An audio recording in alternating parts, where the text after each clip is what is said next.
Jadi antum setelah membaca Al-Fatihah, seharusnya antum mencari surat-surat yang dibacakan sesuai dengan kebutuhan antum. Cari ayat-ayat yang sesuai dengan kebutuhan kita. Karena dari Al-Fatihah sampai dengan An-Nas itu semua berisi kebutuhan kita. Saya baca cepat ya. Tapi nggak usah ditulis. Saya ulangi, tidak usah ditulis. Ya, saya bacakan saja. Misal, sebelum lahir, tadi kan ikhtiarnya Quran surah kedua Quran surah ketiga ayat 38 sampai 39. Keadaannya Quran surah 19 ayat kedua sampai dengan ayat ke-11-nya. Begitu dia mulai mengandung, bagaimana kandungannya supaya baik, Quran surah ke-7 ayat ke-189. Begitu dilahirkan, bagaimana supaya ASInya mengalir lancar, anaknya tumbuh menjadi anak yang saleh, Quran surah kedua ayat 233. Begitu usia 2 tahun ke atas, dia mulai belajar bagaimana supaya dekat dengan Allah, baik dengan orang tuanya, baik dengan tetangganya, Quran surah ke-31 ayat 13 sampai dengan ayat 19-nya.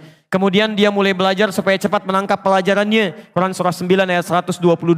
Supaya meningkat prestasinya, Quran surah 58 ayat yang ke-11. Kemudian dia mulai meningkat lagi pendidikannya, mulai mendapatkan teman-teman bergaul. Bagaimana supaya tidak bisa merubah keadaannya, supaya lebih dekat dengan Allah, tidak terjebak dalam pergaulan bebas, Quran surah ke-49 ayat ke-13-nya. Ada yang serius datang mau melamar, bagaimana menyikapinya, Quran surah ke-4 ayat yang ke-4. Terjadi pernikahan, Quran surah 30 ayat ke-21.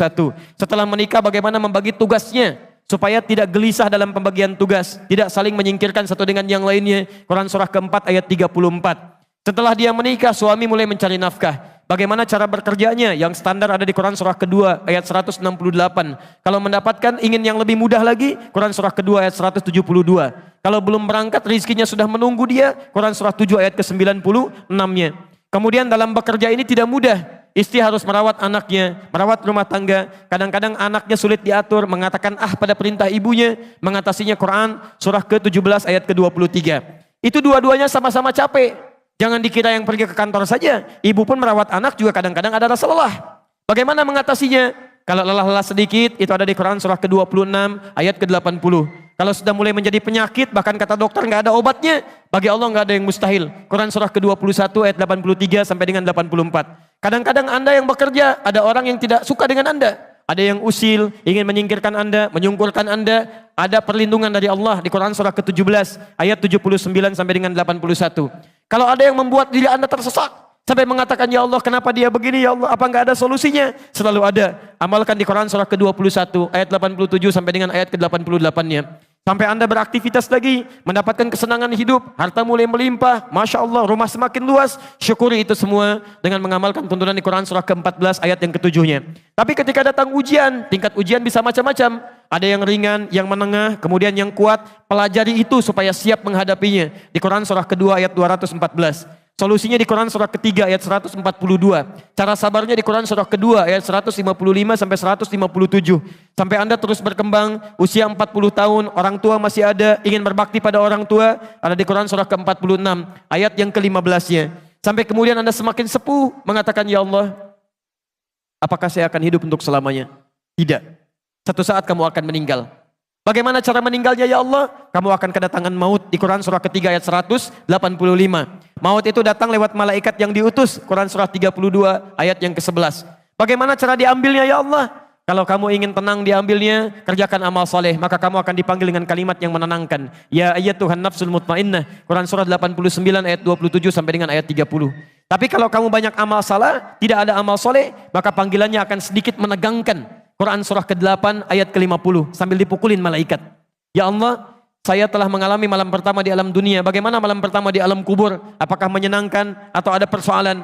Kalau ingin senang, Quran surah ke-3 ayat 169 sampai 172. Kalau kamu ingin sedikit menegangkan sambil ditampakkan neraka jahanam dari mulai pagi sampai dengan sore, boleh. Ada di Quran surah ke-40 ayat 46 sampai dengan 47-nya. Ya Allah, bagaimana suasana hisab?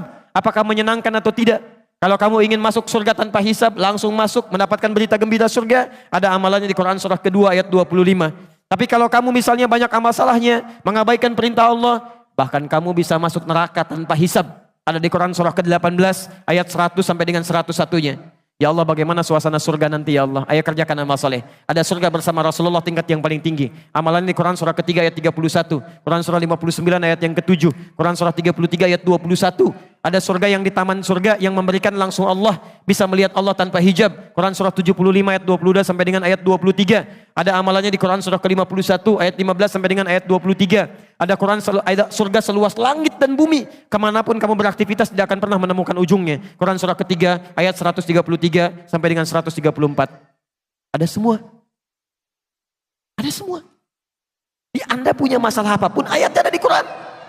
Jadi begitu mengatakan waladhdallin, cari ayat yang sesuai dengan kebutuhan Anda. Mintakan, boleh dilafadzkan. Masalahnya Ustadz, saya nggak hafal ayatnya. Jadi yang dibaca dari subuh sampai isya, An-Nas lagi, minal jinnati, dan dikabulkan oleh Allah. Mimpinya ketemu jin terus gitu kan. Itu yang boleh dilafadzkan.